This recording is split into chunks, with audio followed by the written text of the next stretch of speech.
Et je vais demander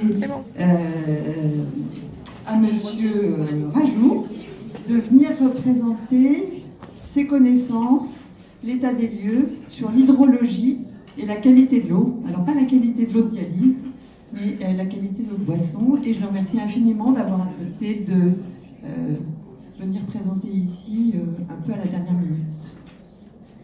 Ben, je vous remercie. Vous m'entendez tous?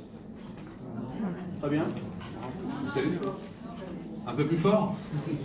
Alors d'habitude on me dit que j'ai une voix où même sans micro je pourrais réveiller les morts. Donc si vous m'entendez, c'est que vous êtes bien tous vivants. Je vous remercie de votre présence et de m'avoir invité pour ce sujet qui me passionne depuis très très longtemps, qui concerne l'eau.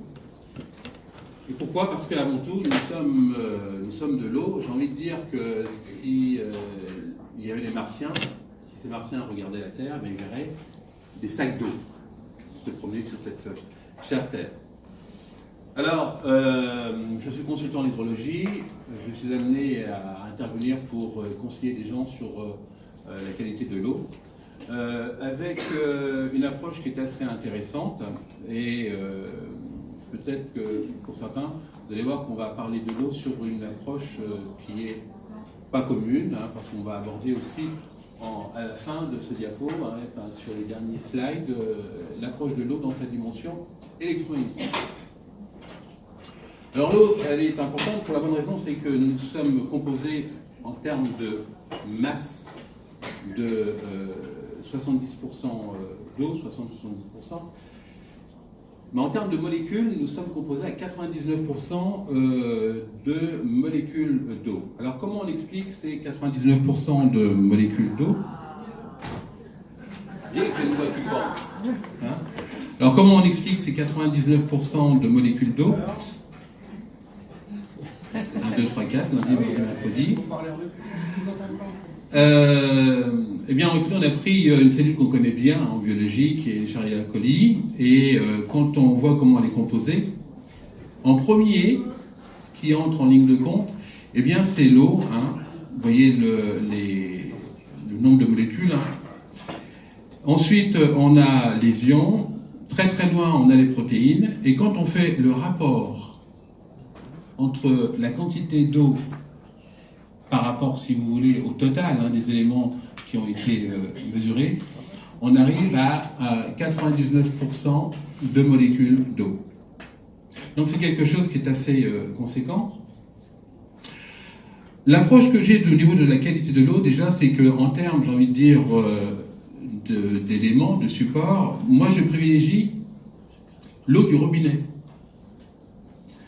Je privilégie l'eau du robinet, ensuite, bien entendu, il faut la traiter.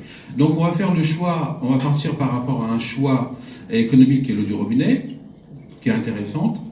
L'eau du robinet coûte 5 € le mètre cube. Hein. Donc si vous faites 5 € divisé par 1000, on arrive à 1,5 centime de litre. Par rapport à de l'eau en bouteille, hein, qui est entre 150 à 700 € le mètre cube, entre 15 centimes et 70 centimes le litre. L'approche que j'ai au niveau de la qualité de l'eau, c'est de pouvoir l'hyperfiltrer, et on verra pourquoi. C'est une eau qui doit être peu minéralisée, avoir des minéraux biodisponibles. Puis on abordera aussi cet aspect de la dimension électromagnétique, ou pour moi, c'est ce que j'appelle en finalité la vitalisation de l'eau. Je voudrais quand même préciser une chose, c'est qu'on va être amené aussi à parler de l'eau en bouteille, de l'eau minérale. Et quand on parle de l'eau minérale, c'est comme lorsqu'on parle, si vous voulez, des plaques minéralogiques. C'est un document qui vient de l'ASFA, et voilà ce qu'on y lit. C'est lors d'un colloque. Hein. Je précise que l'adjectif minéral ne se rapporte pas aux minéraux, à la minéralisation de l'eau, mais au service des mines, chargées de contrôler les eaux minérales. Appelons les choses par leur nom.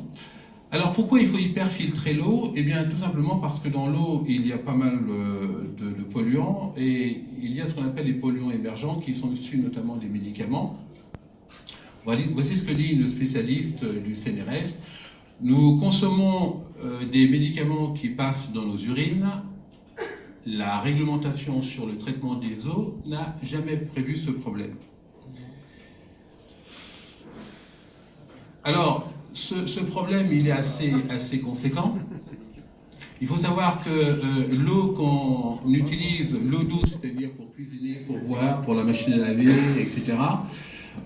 Si je faisais une comparaison par rapport à toute l'eau qu'on a sur Terre, toute l'eau sur Terre tiendrait dans une bouteille d'1 litre, et l'eau utilisable pour cuisiner, boire, notre machine à laver, tiendrait dans un verre à coudre. Et cette eau, il faut la recycler. D'accord ? Alors sur Paris et région parisienne, je ne sais pas la liste de tous les polluants, mais sur Paris et région parisienne, rien que les matières fécales, c'est 19 tonnes traitées par jour.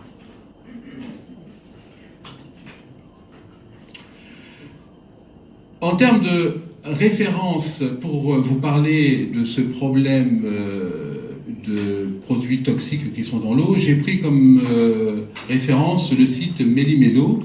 Pourquoi ? Parce qu'il a le soutien de différentes instances institutionnelles, comme vous pouvez le voir, et il est extrêmement bien documenté.